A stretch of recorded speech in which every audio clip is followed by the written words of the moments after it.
جو ہے وہ پڑھی جاتی ہے اس رات میں، اور خاص طور پہ جو چیز اس رات میں بیان کی گئی ہے وہ ہے علم حاصل کرنے کی بہت اہمیت ہے اس شب میں.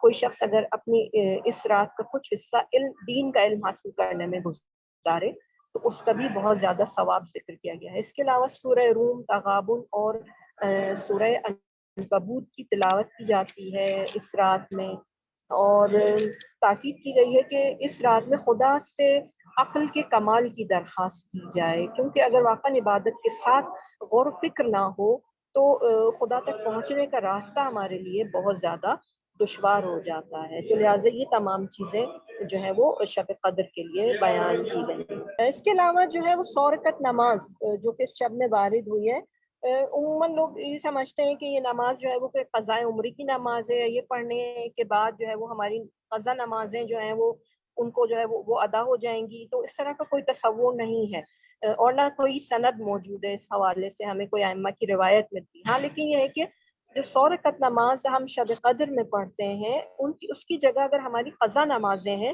تو ہم قضا نمازیں جو ہے وہ اپنی بجا لا سکتے ہیں. تو اس سے یہ ہوگا کہ ہمیں قضا نمازیں بھی ہماری ادا ہو جائیں گی اور ہمیں 100 رکعت نماز کا ثواب بھی مل جائے گا اس رات. اچھا خانم، میں یہاں سوال پوچھوں گی، اگر کسی سے 100 رکعت نماز نہیں پڑھی جا سکتی ڈیو ٹو ٹائم کی شارٹیج کی وجہ سے، شارٹیج آف ٹائم، یا وہ بیمار ہے، تو پھر وہ کیا کرے؟ جتنی ہو سکتی ہے اتنی پڑھے؟ جتنی ہو سکتی ہے اتنی پڑھیں، یا تو ہمارے پاس اتنی گنجائش ہے کہ بیٹھ کے پڑھ سکتے ہیں تو بیٹھ کے پڑھیں، اگر لیٹ کے پڑھ سکتے ہیں تو لیٹ کے پڑھیں. یہ تمام آپشنز ماشاء موجود ہیں ہمارے پاس. بہترین خانم، بہترین. اچھا خانم، اس رات میں جو دعائیں ہیں ہمارے پاس، قرآنی دعائیں جو قرآن سے سنتے ہیں وہ، اور جوشن کبیر پوری پڑھنے کا حکم ہے. اگر کوئی انسان عربی نہیں جانتا اور وہ یورپ میں ہے، مڈل ایسٹ میں ہے، یا کہیں اور ملک میں ہے، تو پھر وہ کیا اردو میں پڑھ سکتا ہے، یا پھر وہ امام کے پیچھے؟ کیونکہ میں نے عموماً میرا تو تجربہ یہی رہا ہے کہ میں جو ہے وہ اعتکاف میں ہوتی ہوں اس وقت تو امام پڑھاتے ہیں اور خواتین کی سنتی ہیں. لیکن میرا تو اب ہمارا تعلق تو اس کمیونٹی سے ہے کہ جہاں پر ہے، جہاں نہیں ہے فیسلٹی تو پھر کیا کیا جائے؟ آج کل لوگ زوم پہ بھی جو ہے کنیکٹ ہو جاتے ہیں، کیا طریقہ کار ہونا چاہیے؟ اگر کوئی پڑھنے والا ہو تو آپ اس پڑھنے والے کے ساتھ دوہرا سکتے ہیں. اس کے علاوہ آپ سن بھی سکتے ہیں، کیونکہ اب تو آڈیوز بھی موجود ہیں، ویڈیوز بھی موجود ہیں دعاؤں کی.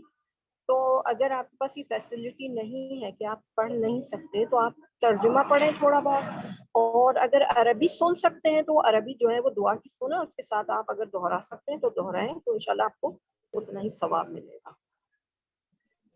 بہت شکریہ خانم. کوئی خاص دعا جو ماہ رمضان میں پڑھی جائے تاکہ آپ کے اندر کا جو آپ کی تقرب الہی جو ہے وہ پروان چڑھے، بڑھے، کیا طریقہ کار ہونا چاہیے؟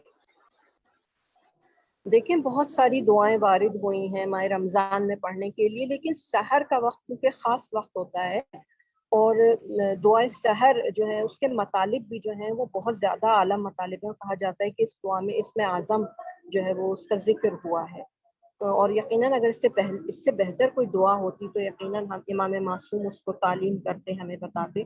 تو میری نگاہ میں اگر دعائے سحر کو انسان اپنی مکمل توجہ کے ساتھ پڑھے تو اس کو یقیناً وہ چیز حاصل ہو سکتی ہے جو وہ ماہ رمضان میں چاہتا ہے.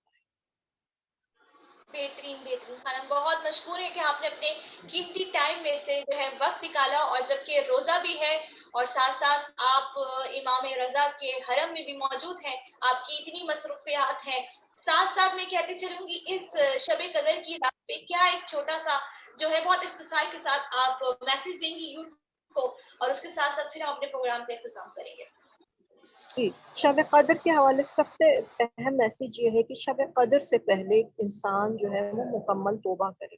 یعنی توبہ ایک ایسا فعل ہے جس کے بغیر آپ اگر نماز میں بھی داخل ہوں گے تو وہ آپ کی نماز درست نہیں ہے، کیونکہ اگر ہمارے گردن پہ حق ہو، خدا کا حق ہو یا اس کے بندوں کا حق ہو، جب تک وہ حق ہم ادا نہیں کریں گے تو ہماری جو عبادتیں ہیں وہ ان میں وہ معنویت نہیں آ سکتی، ان میں وہ اثر نہیں ہوگا جو اثر ہماری زندگیوں پہ جو ہے وہ ظاہر ہو، اور ہماری زندگیوں پہ وہ اثر انداز ہو، ہماری زندگیاں اس سے صحیح ہوں.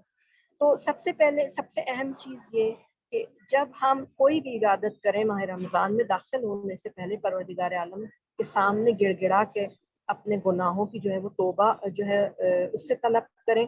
اس کے بعد جو ہے وہ ہم اس ماہ مبارک کو اس طرح سے شروع کریں جس طرح سے ایک بچہ جو ہے وہ دنیا میں آنے کے بعد اپنی نئی زندگی شروع کرتا ہے. اور واقعی توبہ کے بعد انسان اسی طرح پاک و پاکیزہ ہو جاتا ہے جس طرح سے ایک بچہ اس دنیا میں آنے کے بعد مادر سے جو ہے وہ پاک و پاکیزہ. بہترین بہترین ناظرین، بڑا خوبصورت جو ہے میسج خانم نے خواہر نے ہمیں دیا ہے کہ ہم عبادتوں سے اگر کسی کا حق چھین لے، عبادتوں سے سکون حاصل نہیں کر سکتے جب تک وہ حق جو ہے وہ حقدار تک نہ پہنچے. اور یہی وہ ذریعہ ہوتا ہے کہ پھر آپ کی اسپرچولیٹی کا جو لیول ہے وہ انہینس ہوتا ہے. بہت مشکور ہے کہ آپ نے اپنے قیمتی وقت میں پروفیشنل ٹائم میں. اس کے ساتھ ساتھ ناظرین ہم اپنے پروگرام کا اختتام کرتے ہیں. اپنی سجیشن سے اپنی رائے ضرور آگاہ کیجیے گا. خدا حافظ.